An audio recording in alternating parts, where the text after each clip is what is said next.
ನಮಸ್ಕಾರ ಸ್ನೇಹಿತರೆ, ಅಮೋಘ ವರ್ಷ ಕೋಚಿಂಗ್ ಸೆಂಟರ್ ಯೂಟ್ಯೂಬ್ ಚಾನಲ್ಗೆ ನಿಮಗೆಲ್ಲ ಸ್ವಾಗತ. ಇವತ್ತಿನ ಪ್ರಮುಖವಾದಂತಹ ಕರೆಂಟ್ ಅಫೇರ್ಸ್ ಟಾಪಿಕ್ಸ್ಗಳನ್ನು ಡಿಸ್ಕಸ್ ಮಾಡೋಣ. ಈಗ ನಾವು ಡಿಸ್ಕಸ್ ಮಾಡ್ತಾ ಇರುವಂತಹ ಈ ಕರೆಂಟ್ ಅಫೇರ್ಸ್ ಟಾಪಿಕ್ಸ್ಗಳ ನೋಟ್ಸ್ಗಳನ್ನು ಡೈರೆಕ್ಟಾಗಿ ಅಮೋಘ ವರ್ಷ ಟೆಲಿಗ್ರಾಮ್ ಚಾನಲ್ ಮೂಲಕ ಡೌನ್ಲೋಡ್ ಮಾಡ್ಕೊಳ್ಳಿ. ಡಿಸ್ಕ್ರಿಪ್ಷನ್ ಬಾಕ್ಸ್ನಲ್ಲಿ ಟೆಲಿಗ್ರಾಮ್ ಚಾನಲ್ನ ಲಿಂಕನ್ನು ನೀಡಲಾಗಿದೆ. ಎಕ್ಸಾಮ್ಸ್ಗಳಿಗೆ ಇಂಪಾರ್ಟೆಂಟ್ ಆಗಿ ಅವಶ್ಯಕತೆ ಇರೋದೇನು ಅಂತಂದರೆ, ಎಸ್ಪೆಷಲಿ ಕರೆಂಟ್ ಅಫೇರ್ಸ್ಗಳನ್ನು ಪಕ್ಕಾ ಮಾಡ್ಕೋಬೇಕು ಅಂತಂದರೆ ರೆಗ್ಯುಲರ್ ಆಗಿ ನ್ಯೂಸ್ ಪೇಪರನ್ನು ಓದಲೇಬೇಕು. ಅದಕ್ಕೆ ಯಾವುದೇ ಆಲ್ಟರ್ನೇಟ್ ಇಲ್ಲ. ನೀವು ಎಷ್ಟೇ ಮ್ಯಾಗ್ಝಿನ್ ಓದಿದ್ರೂ ಸಹ ನ್ಯೂಸ್ ಪೇಪರ್ ಓದೋದ್ರಿಂದ ಆಗುವಂತಹ ಬೆನಿಫಿಟ್ಸ್ಗಳು ನಿಮಗೆ ಯಾವುದೇ ಮ್ಯಾಗ್ಝಿನನ್ನು ಓದೋದ್ರಿಂದ ಆಗೋದಿಲ್ಲ. ನೀವು ರೆಗ್ಯುಲರ್ ಆಗಿ ನ್ಯೂಸ್ ಪೇಪರನ್ನು ಕಂಪಲ್ಸರಿಯಾಗಿ ಓದ್ತಾ ಇರಿ. ಅಟ್ಲೀಸ್ಟ್ ಹಾಫ್ ಆನ್ ಅವರ್ ಆದರೂ ಅದಕ್ಕೆ ಡೆಡಿಕೇಟ್ ಮಾಡ್ತಾ ಇರಿ. ಮತ್ತು ಈ ರೆಗ್ಯುಲರ್ ಆಗಿ ನಾವು ಡಿಸ್ಕಸ್ ಮಾಡುವಂತಹ ಕರೆಂಟ್ ಅಫೇರ್ಸ್ ಟಾಪಿಕ್ಸ್ಗಳ ಡಿಸ್ಕಷನನ್ನು ಕೂಡ ಫಾಲೋ ಮಾಡ್ತಾ ಇರಿ. ಇದರಲ್ಲಿ ಮುಖ್ಯವಾಗಿ ನಿಮಗೆ GK ರಿಲೇಟ್ ಆದಂತಹ ಮಾಹಿತಿಗಳು ಪ್ಲಸ್ ಕರೆಂಟ್ ಅಫೇರ್ಸ್ ಈ ಎರಡು ಇನ್ಫಾರ್ಮೇಷನ್ಸ್ಗಳನ್ನು ಕವರ್ ಮಾಡ್ತಾ ಇರೋದ್ರಿಂದ ಇದು ಸಾಕಷ್ಟು ಇಂಪಾರ್ಟೆಂಟ್ ಆಗುತ್ತೆ. ಅದೇ ರೀತಿಯಾಗಿ ಫ್ರೀ ನೋಟ್ಸ್ಗಳನ್ನು ಕೂಡ ನಾನು ಟೆಲಿಗ್ರಾಮ್ ಚಾನಲ್ನಲ್ಲಿ ಅಪ್ಲೋಡ್ ಮಾಡ್ತಾ ಇರ್ತೀನಿ. ಅದನ್ನು ಡೌನ್ಲೋಡ್ ಮಾಡಿಕೊಂಡು ನೀವು ರಿವೈಸ್ ಮಾಡ್ಕೋಬೋದು. ಏನಾದರೂ ಡೌಟ್ಸ್ಗಳಿದ್ದರೆ ಕಮೆಂಟ್ ಬಾಕ್ಸ್ನಲ್ಲಿ ಕಮೆಂಟ್ ಮಾಡ್ತಾ ಇರಿ. ನಾನು ಇಷ್ಟೊಂದು ಎಂಫಸೈಸ್ ಯಾಕೆ ಮಾಡ್ತಾ ಇದ್ದೀನಿ ಅಂತಂದರೆ, ಇತ್ತೀಚೆಗೆ ಲಾಸ್ಟ್ ಟೈಮ್ ನಡೆದಂತಹ KS ಎಕ್ಸಾಮ್ನಲ್ಲಿ ಸುಮಾರು 26 ಪ್ರಶ್ನೆಗಳು ಡೈರೆಕ್ಟಾಗಿ ನಮ್ಮ ಡಿಸ್ಕಷನ್ನಿಂದ ಕವರ್ ಆಗಿದ್ದು, ಡೈರೆಕ್ಟ್ ಸ್ಟೇಟ್ಮೆಂಟ್ಗಳನ್ನು ಕೇಳಲಾಗಿತ್ತು ಪ್ರಶ್ನೆಯಲ್ಲಿ. ಅದೇ ರೀತಿಯಾಗಿ PSI ಎಕ್ಸಾಮಲ್ಲೂ ಕೂಡ ಸುಮಾರು 17 ಕ್ವಶನ್ಸ್ಗಳನ್ನು ಇದೇ ಕರೆಂಟ್ ಅಫೇರ್ಸ್ ಟಾಪಿಕ್ಸ್ಗಳ ಅಥವಾ GK ಇನ್ಫಾರ್ಮೇಷನ್ಗಳ ಡಿಸ್ಕಷನ್ನಿಂದ ಕವರ್ ಮಾಡಲಾಗಿತ್ತು. ಸೊ ಹೀಗಾಗಿ ಇಗ್ನೋರ್ ಮಾಡೋಕ್ಕೆ ಹೋಗಬೇಡಿ. ಡಿಸ್ಕಷನ್ ಸ್ಲೋ ಅನಿಸಿದರೆ ನಿಮಗೆ ಫಾಸ್ಟಾಗಿ 1.5x ಸ್ಪೀಡ್ನಲ್ಲಿ ನೀವು ವಿಡಿಯೋವನ್ನು ನೋಡಿ ಫಾಸ್ಟಾಗಿ ಕವರ್ ಮಾಡ್ಬೋದು. ಅದೇ ರೀತಿಯಾಗಿ ರಿವಿಷನ್ ಮಾಡಬೇಕು ಅಂತಂದರೆ ನೋಟ್ಸ್ಗಳನ್ನು ಡೌನ್ಲೋಡ್ ಮಾಡಿಕೊಂಡು ರಿವೈಸ್ ಮಾಡ್ಕೊಳ್ಳಿ.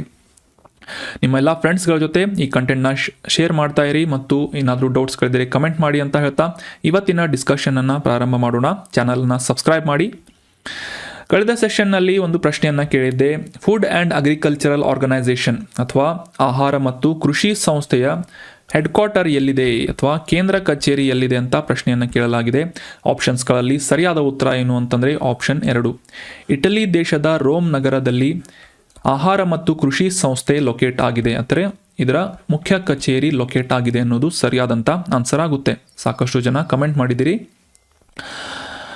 ಜಾಗತಿಕವಾಗಿ ಈ ಪೋಷಣೆ ಮತ್ತು ಆಹಾರ ಭದ್ರತೆಯನ್ನು ಉತ್ತೇಜಿಸುವಂತಹ ಉದ್ದೇಶದಿಂದ ಮತ್ತು ಹಸಿವನ್ನು ನಿರ್ಮೂಲನೆ ಮಾಡುವಂತಹ ಉದ್ದೇಶದಿಂದ 1945ನೇ ಇಸವಿಯಲ್ಲಿ ವಿಶ್ವಸಂಸ್ಥೆಯ ಒಂದು ಪ್ರಮುಖ ಏಜೆನ್ಸಿ ಆಗಿ food and agricultural organisation FAO ಅನ್ನುವ ಸಂಸ್ಥೆಯನ್ನು ಪ್ರಾರಂಭಿಸಲಾಗುತ್ತೆ.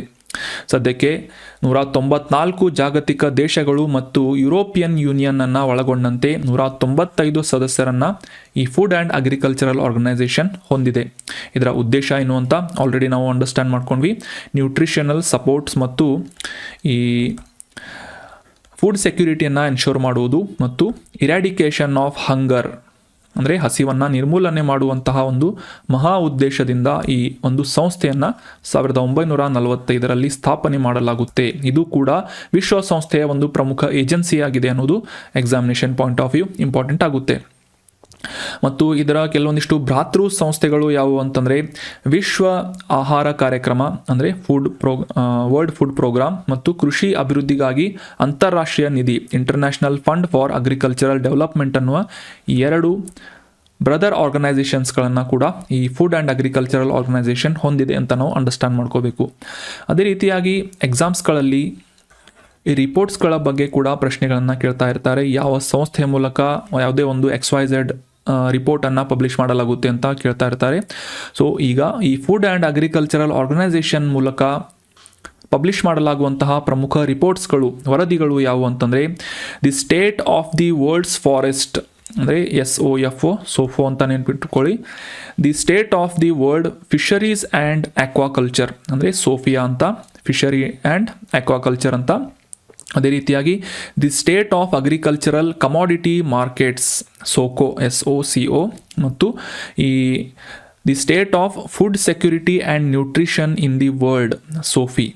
ಸೊ ಈ ರೀತಿಯಾಗಿ ಪ್ರಮುಖ 4 ವರದಿಗಳನ್ನು ಈ ಫುಡ್ ಆ್ಯಂಡ್ ಅಗ್ರಿಕಲ್ಚರಲ್ ಆರ್ಗನೈಸೇಷನ್ ಮೂಲಕ ಪಬ್ಲಿಷ್ ಮಾಡಲಾಗುತ್ತೆ ಅಂತ ಇಂಪಾರ್ಟೆಂಟ್ ಆಗಿ ನೆನ್ಪಿಟ್ಕೋಬೇಕು. ನೋಟ್ ಮಾಡಿ ಇಟ್ಕೊಳ್ಳಿ. ಸೋಫಿಯಾ, SOFI ಮತ್ತು SOCO ಅಂತ ಇವೆಲ್ಲ ಫುಡ್ ಆ್ಯಂಡ್ ಅಗ್ರಿಕಲ್ಚರಲ್ ಆರ್ಗನೈಸೇಷನ್ ಮೂಲಕ ಪ್ರಕಟಣೆ ಮಾಡಲಾಗುವಂತಹ ಪ್ರಮುಖ ವರದಿಗಳಾಗಿವೆ. ಸೊ ಎಕ್ಸಾಮ್ನಲ್ಲಿ ಕನ್ಫ್ಯೂಸ್ ಮಾಡ್ಕೋಬೇಡಿ. ಕನ್ಫ್ಯೂಸ್ ಆದರೆ 2 ಅಥವಾ 3 ನಿಮಿಷ ನಿಮ್ಮದು ವೇಸ್ಟ್ ಆಗುತ್ತೆ. ರೆಗ್ಯುಲರ್ ಆಗಿ ರಿವೈಸ್ ಮಾಡ್ಕೊಳ್ತಾ ಇರಿ, ನೋಟ್ಸ್ಗಳನ್ನು ಡೌನ್ಲೋಡ್ ಮಾಡಿಕೊಂಡು. ಇನ್ನು ಇದರ ಹೆಡ್ ಕ್ವಾರ್ಟರ್ ಎಲ್ಲಿದೆ ಅಂತಂದರೆ ಇಟಲಿ ದೇಶದ ರೋಮ್ ನಗರದಲ್ಲಿದೆ ಅಂತ ಸಾಕಷ್ಟು ಜನ ಕಮೆಂಟ್ ಮಾಡಿದ್ದೀರಿ.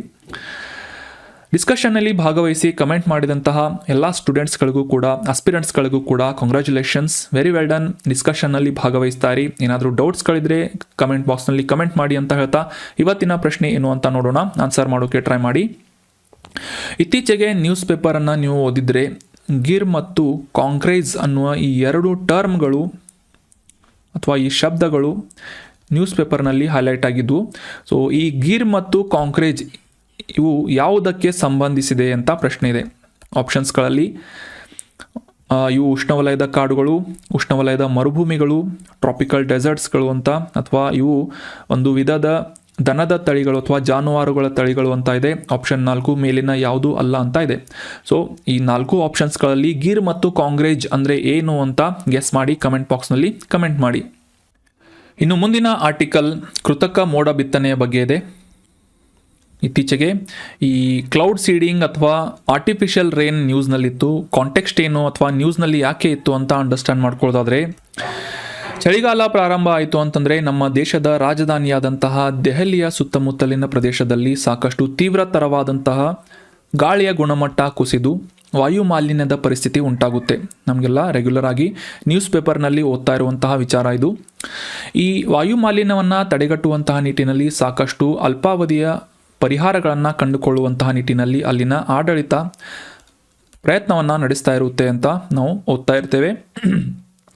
ಈ ಸೊಲ್ಯೂಷನ್ನ ಒಂದು ಭಾಗವಾಗಿ ಈ ದೆಹಲಿಯ ಸುತ್ತಮುತ್ತಲಿನ ಪ್ರದೇಶದಲ್ಲಿ, ಅಂದರೆ ಆ ಒಂದು ಪ್ರದೇಶದ ಮೇಲ್ಗಡೆ ಇರುವಂತಹ ಮೋಡಗಳಲ್ಲಿ ಕೆಲವೊಂದಿಷ್ಟು ಕೆಮಿಕಲ್ಸ್ಗಳನ್ನು ಸಿಂಪಡಣೆ ಮಾಡೋದರ ಮೂಲಕ, ಮಳೆಯನ್ನು ಬೀಳಿಸುವುದರ ಮೂಲಕ ಈ ವಾಯು ಮಾಲಿನ್ಯವನ್ನು ಕಡಿಮೆ ಮಾಡುವಂತಹ ನಿಟ್ಟಿನಲ್ಲಿ ಪ್ರಯತ್ನಗಳನ್ನು ನಡೆಸಲಾಗ್ತಾ ಇದೆ ಅಂತ ಇತ್ತೀಚೆಗೆ ನ್ಯೂಸ್ನಲ್ಲಿ ಪಬ್ಲಿಷ್ ಆಗಿತ್ತು.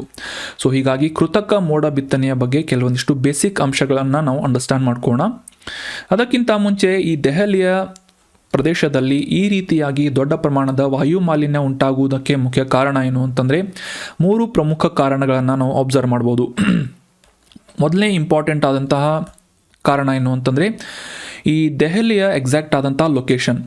ನಮಗೆಲ್ಲ ಗೊತ್ತಿರುವ ಹಾಗೆ ಈ ಉತ್ತರ ಭಾರತದಲ್ಲಿ ಸಮೀಪದಲ್ಲಿ ಯಾವುದೇ ರೀತಿಯಾದಂತಹ ದೊಡ್ಡ ನೀರಿನ ಒಂದು ಮೂಲ ಇಲ್ಲದೆ ಇರುವುದು, ಅಂದರೆ ಸಾಗರ ಅಥವಾ ಸಮುದ್ರಗಳು ಇಲ್ಲದೆ ಇರುವುದು ಕೂಡ ವಾಯು ಮಾಲಿನ್ಯ ಉಂಟಾಗುವುದಕ್ಕೆ ಮುಖ್ಯ ಕಾರಣ ಆಗುತ್ತೆ. ಯಾವ ರೀತಿ ಅಂತಂದರೆ, ಸಪೋಸ್ ಈ ಯಾವುದೇ ಒಂದು ಭೂಭಾಗದ ಸುತ್ತಮುತ್ತಲೂ ಅಥವಾ ಸಮೀಪದಲ್ಲಿ ದೊಡ್ಡ ವಾಟರ್ ಬಾಡೀಸ್ಗಳು ಇದ್ದರೆ, ಅಂದರೆ ಸಮುದ್ರ ಅಥವಾ ಸಾಗರಗಳು ಇದ್ದರೆ, ಅವು ಕಾರ್ಬನ್ ಸಿಕ್ವೆಸ್ಟ್ರೇಷನ್ ಅನ್ನುವ ಪ್ರೊಸೆಸ್ನಲ್ಲಿ ಪ್ರಮುಖವಾದಂತಹ ಕಾಂಟ್ರಿಬ್ಯೂಷನನ್ನು ನೀಡುತ್ತೆ. ಅಂದರೆ ಇಂಗಾಲವನ್ನು ಹೀರಿಕೊಳ್ಳುವಂತಹ ಪ್ರಮುಖ ಒಂದು ಸಹಾಯವನ್ನು ಅಥವಾ ಸೇವೆಯನ್ನು ನೀಡುತ್ತವೆ. ಸೊ ಹೀಗಾಗಿ ಸಮುದ್ರ ಅಥವಾ ಸಾಗರಗಳು ದೆಹಲಿಯ ಅಥವಾ ಉತ್ತರ ಭಾರತದ ಸಮೀಪದಲ್ಲಿ ಇಲ್ಲದೆ ಇರುವುದು ಕೂಡ ಈ ವಾಯು ಮಾಲಿನ್ಯಕ್ಕೆ ಮುಖ್ಯ ಕಾರಣ ಅಂತ ಅಬ್ಸರ್ವ್ ಮಾಡ್ಬೋದು. ಇನ್ನು ಎರಡನೆಯ ಮುಖ್ಯ ಕಾರಣ ಏನು ಅಂತಂದರೆ, ಈ ದೆಹಲಿಯ ಹೊರಭಾಗದಲ್ಲಿ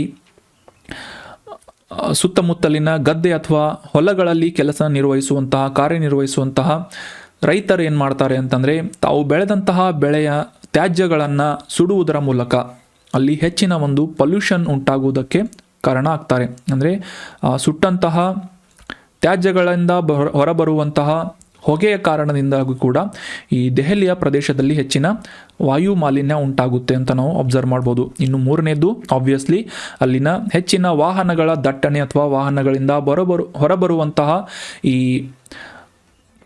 ಮಾಲಿನ್ಯಕಾರಕ ಹೊಗೆಯಿಂದ ಕೂಡ ಆ ಒಂದು ಪ್ರದೇಶದಲ್ಲಿ ಸಾಕಷ್ಟು ಪೊಲ್ಯೂಷನ್ ಉಂಟಾಗುತ್ತೆ ಅಂತ ನಾವು ಇಲ್ಲಿ ಅಬ್ಸರ್ವ್ ಮಾಡ್ಬೋದು. ಈ ಪ್ರಮುಖ ಕಾರಣಗಳನ್ನು ಕೂಡ ನೋಟ್ ಮಾಡಿ ಇಟ್ಕೊಳ್ಳಿ, very important examination perspective. So ಈ ಕೃತಕ ಮೋಡ ಬಿತ್ತನೆಯನ್ನು ಯಾವ ರೀತಿಯಾಗಿ ನಡೆಸಲಾಗ್ತಾ ಇದೆ ಅಂತಂದರೆ, ಈ ದೆಹಲಿಯ ಮೇಲ್ಗಡೆ ಇರುವಂತಹ ಮೋಡಗಳಲ್ಲಿ ಕೆಲವೊಂದಿಷ್ಟು ಕೆಮಿಕಲ್ಸ್ಗಳನ್ನು ಸಿಂಪಡಣೆ ಮಾಡುವುದರ ಮೂಲಕ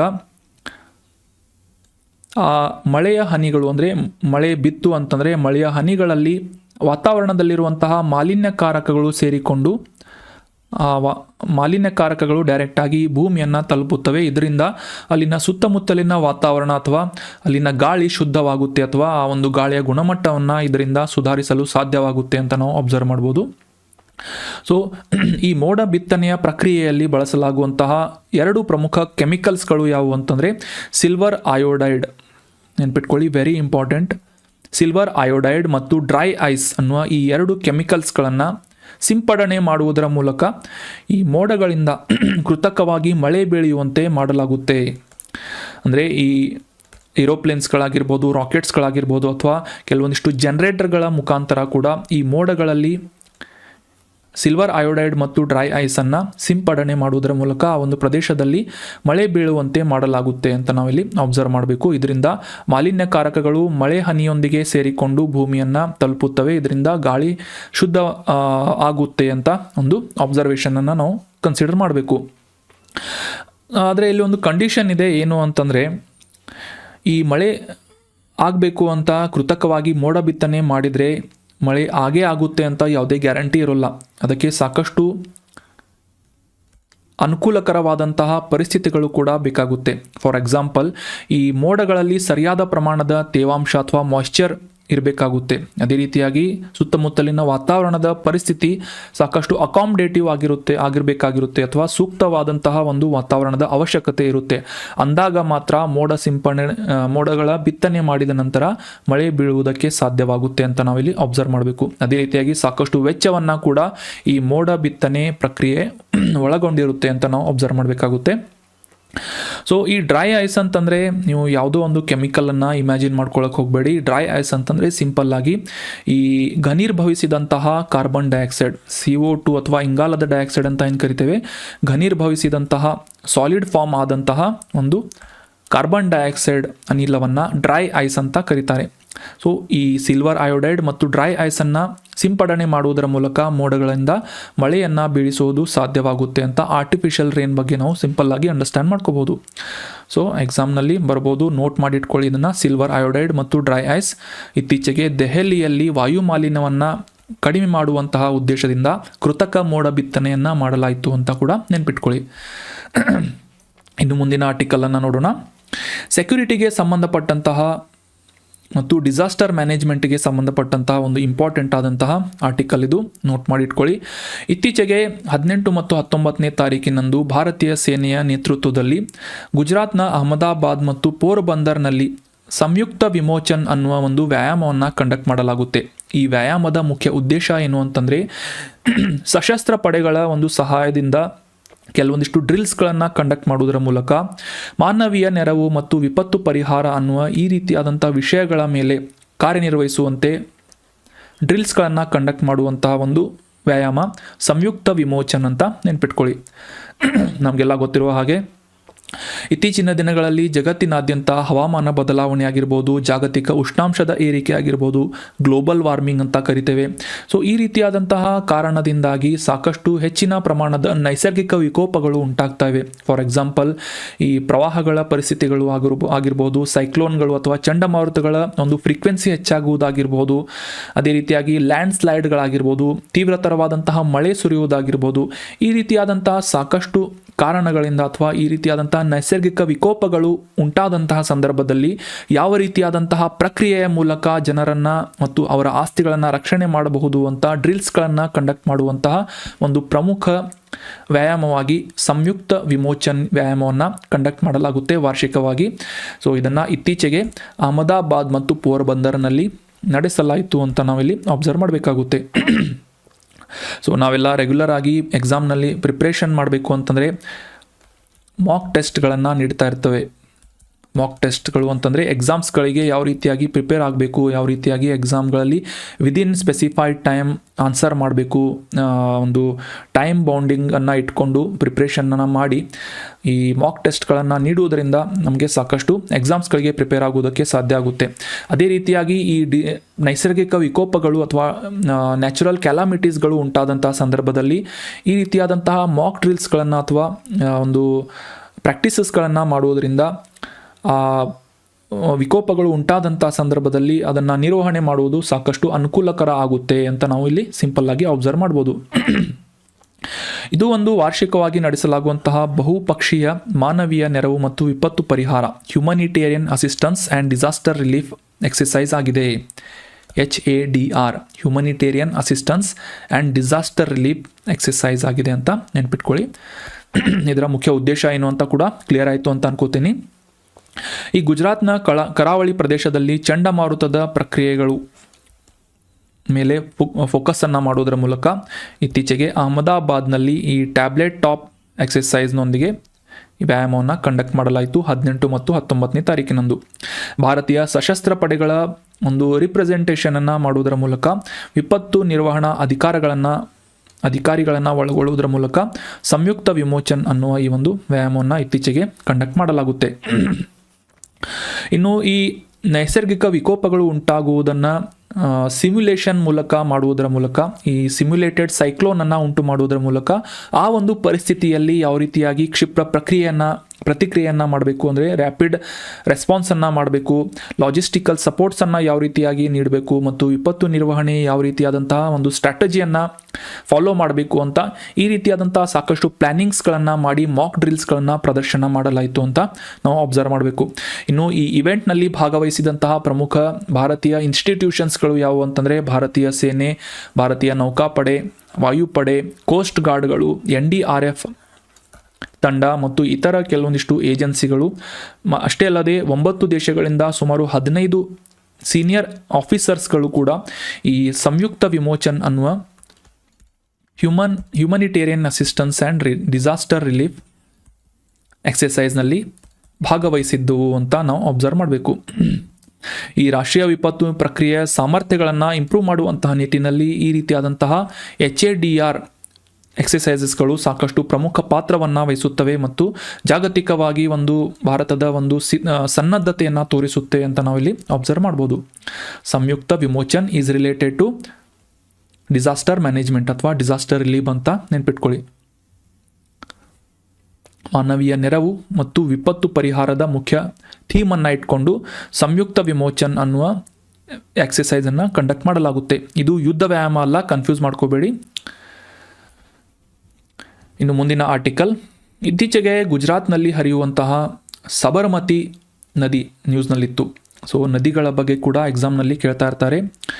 ಕಳೆದ ಬಾರಿ ನಡೆದಂತಹ KS ಎಕ್ಸಾಮ್ನಲ್ಲಿ ನರ್ಮದಾ ನದಿಯ ಬಗ್ಗೆ ಸಾಕಷ್ಟು ಸ್ಟೇಟ್ಮೆಂಟ್ಗಳನ್ನು ನೀಡಿ ಪ್ರಶ್ನೆಯನ್ನು ಕೇಳಲಾಗಿತ್ತು. ಸೊ ಈಗ ಸದ್ಯಕ್ಕೆ ನ್ಯೂಸ್ನಲ್ಲಿರುವಂತಹ ಸಬರಮತಿ ನದಿಯ ಬಗ್ಗೆ ಕೆಲವೊಂದಿಷ್ಟು ಬೇಸಿಕ್ ಇನ್ಫಾರ್ಮೇಷನ್ಸ್ಗಳನ್ನು ನಾವು ಅಂಡರ್ಸ್ಟ್ಯಾಂಡ್ ಮಾಡ್ಕೊಳ್ಳೋಣ.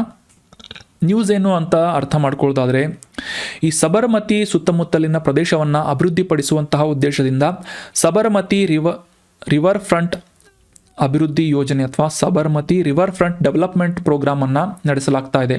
ಮುಖ್ಯವಾಗಿ ಈ ಅಹಮದಾಬಾದ್ನಿಂದ ಗಾಂಧಿನಗರದವರೆಗೆ ಸುಮಾರು 7 ಹಂತಗಳಲ್ಲಿ 38 ಕಿಲೋಮೀಟರ್ಸ್ಗಳನ್ನು ಒಳಗೊಂಡಂತೆ ನದಿ ತೀರವನ್ನು ಅಭಿವೃದ್ಧಿಪಡಿಸುವಂತಹ ಅಥವಾ ರೆಜ್ಯುವಿನೇಟ್ ಮಾಡುವಂತಹ ಒಂದು ಮುಖ್ಯ ಉದ್ದೇಶವನ್ನು, ಗುರಿಯನ್ನು ಈ Sabarmati river front development programme ಹೊಂದಿದೆ ಅಂತ ನಾವಿಲ್ಲಿ ಅಬ್ಸರ್ವ್ ಮಾಡಬೇಕು.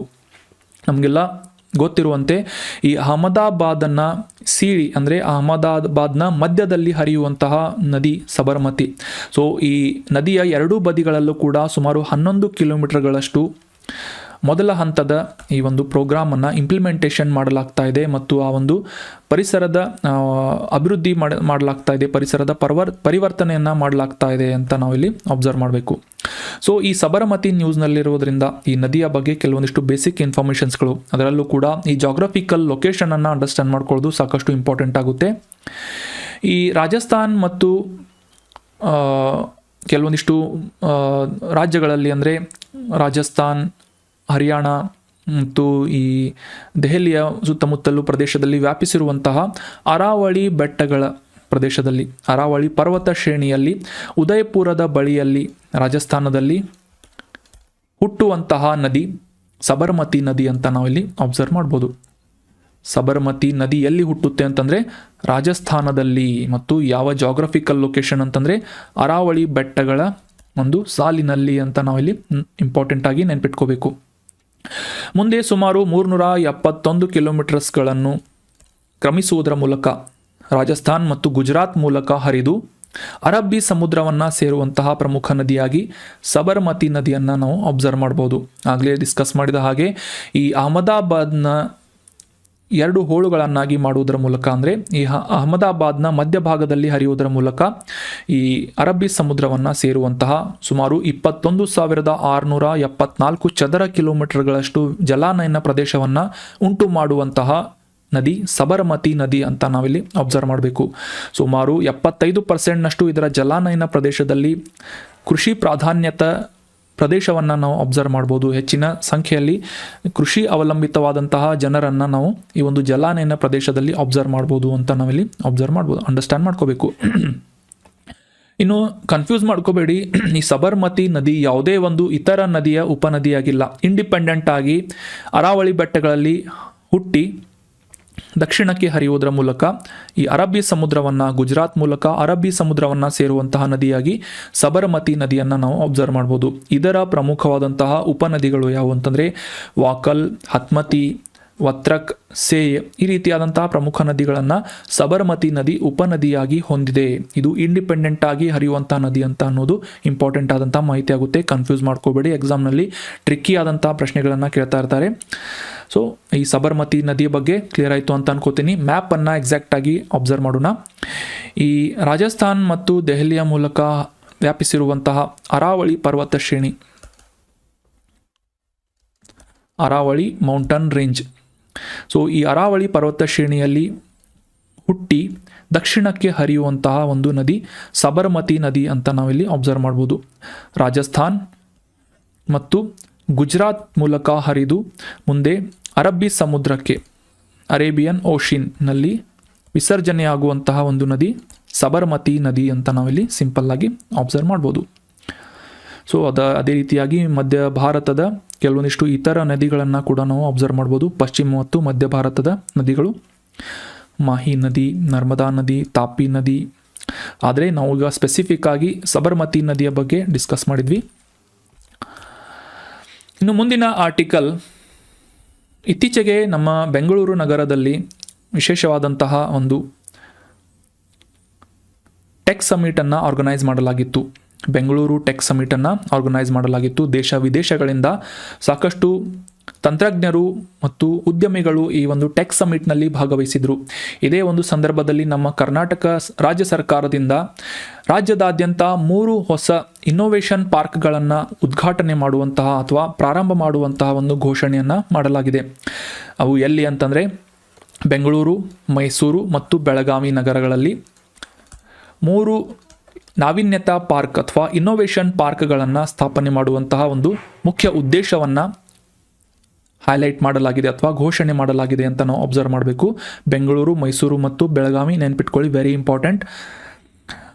ರಾಜ್ಯದಾದ್ಯಂತ ಉದ್ಯಮ ವಲಯಕ್ಕೆ ಬೆಳವಣಿಗೆಯನ್ನು ಉತ್ತೇಜಿಸುವಂತಹ ನಿಟ್ಟಿನಲ್ಲಿ ಮತ್ತು ಈ ಎಂಟರ್ಪ್ರೆನರ್ಶಿಪ್ಪನ್ನು ಪ್ರೋತ್ಸಾಹಿಸುವಂತಹ ಉದ್ದೇಶದಿಂದ ಕ್ಲಸ್ಟರ್ಸ್ಗಳನ್ನು ಮತ್ತು ಈ ನಾವೀನ್ಯತಾ ಪಾರ್ಕನ್ನು ಉದ್ಘಾಟನೆ ಮಾಡುವಂತಹ ಒಂದು ಅಥವಾ ಸ್ಥಾಪನೆ ಮಾಡುವಂತಹ ಮುಖ್ಯ ಇಂಟ್ರೆಸ್ಟನ್ನು ರಾಜ್ಯ ಸರ್ಕಾರ ತೋರಿಸಿದೆ.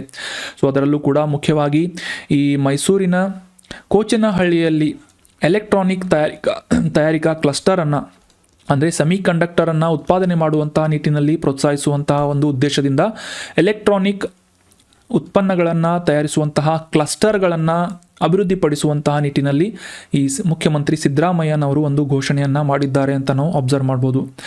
ಸೊ ಈ ಬೆಂಗಳೂರಿನಲ್ಲಿ ನಡೆದಂತಹ 27ನೇ ಆವೃತ್ತಿಯ ಈ ಟೆಕ್ ಸಮ್ಮಿಟ್ನಲ್ಲಿ ಭಾಗವಹಿಸುವುದರ ಮೂಲಕ ಈ ಒಂದು ಬೃಹತ್ ವೇದಿಕೆಯಲ್ಲಿ ಭಾಗವಹಿಸುವಂತಹ ಸಂದರ್ಭದಲ್ಲಿ ಈ ಒಂದು ಘೋಷಣೆಯನ್ನು ಮಾಡಿದ್ದಾರೆ ಅಂತ ನಾವಿಲ್ಲಿ ಅಬ್ಸರ್ವ್ ಮಾಡ್ಬೋದು.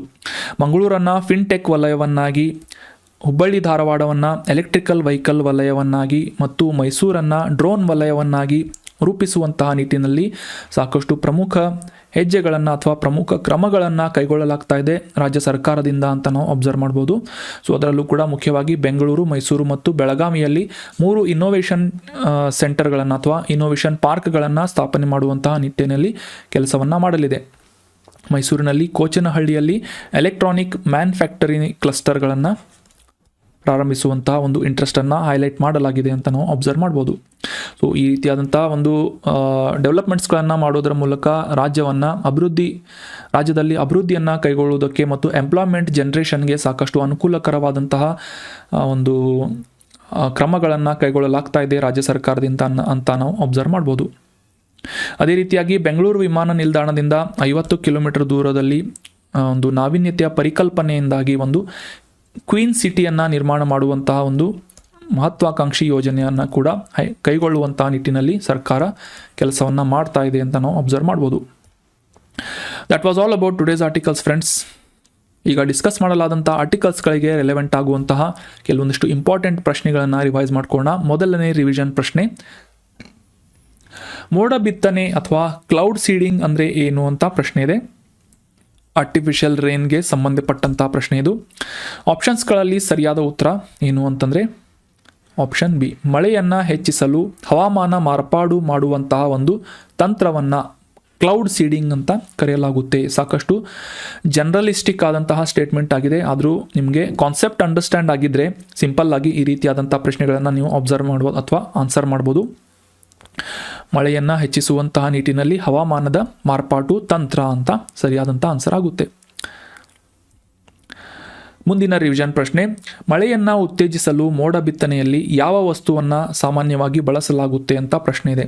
ಆಪ್ಷನ್ಸ್ಗಳಲ್ಲಿ ಸರಿಯಾದ ಉತ್ತರ ಆಪ್ಷನ್ ಬಿ, ಸಿಲ್ವರ್ ಅಯೋಡೈಡ್ ಅಥವಾ ಈ ಡ್ರೈ ಐಸ್ ಅನ್ನುವ ಕೆಮಿಕಲನ್ನು ಬಳಸುವುದರ ಮೂಲಕ ಮೋಡ ಬಿತ್ತನೆಯ ಪ್ರಕ್ರಿಯೆಯನ್ನು ನಡೆಸಲಾಗುತ್ತೆ. ಇದರಿಂದ ಮಳೆಯನ್ನು ಸುರಿಸುವಂತಹ ನಿಟ್ಟಿನಲ್ಲಿ ಪ್ರಯತ್ನಗಳನ್ನು ನಡೆಸಲಾಗುತ್ತೆ, ಕೃತಕವಾದಂತಹ ಮಳೆಯನ್ನು ಅಂತ ನಾವು ಅಂಡರ್ಸ್ಟ್ಯಾಂಡ್ ಮಾಡ್ಕೋಬಹುದು. ಇತ್ತೀಚೆಗೆ ದೆಹಲಿಯ ವಾಯು ಮಾಲಿನ್ಯವನ್ನು ಕಡಿಮೆ ಮಾಡುವಂತಹ ನಿಟ್ಟಿನಲ್ಲಿ ಅಲ್ಪಾವಧಿ ಪರಿಹಾರವಾಗಿ ಮೋಡ ಬಿತ್ತನೆಯ ಕಾರ್ಯಕ್ರಮವನ್ನು ನಡೆಸಲಾಗ್ತಾ ಇದೆ. ಮುಖ್ಯವಾಗಿ ಸಿಲ್ವರ್ ಅಯೋಡೈಡ್ ಮತ್ತು ಡ್ರೈ ಐಸ್ನಂತಹ ಕೆಮಿಕಲ್ಸ್ಗಳನ್ನು ಮೋಡಗಳ ಮೇಲೆ ಸಿಂಪಡಣೆ ಮಾಡುವುದರ ಮೂಲಕ ಕೃತಕ ಮಳೆಯನ್ನು ಸುರಿಸುವಂತಹ ನಿಟ್ಟಿನಲ್ಲಿ ಕ್ರಮಗಳನ್ನು ಕೈಗೊಳ್ಳಲಾಗ್ತಾ ಇದೆ. ಇದರಿಂದ ವಾಯು ಮಾಲಿನ್ಯವನ್ನು ಕಡಿಮೆ ಮಾಡುವಂತಹ ಒಂದು ಟೆಂಪರರಿ ಸೊಲ್ಯೂಷನ್ ಆಗಿದೆ ಅಂತ ನಾವಿಲ್ಲಿ ಅಬ್ಸರ್ವ್ ಮಾಡ್ಬೋದು.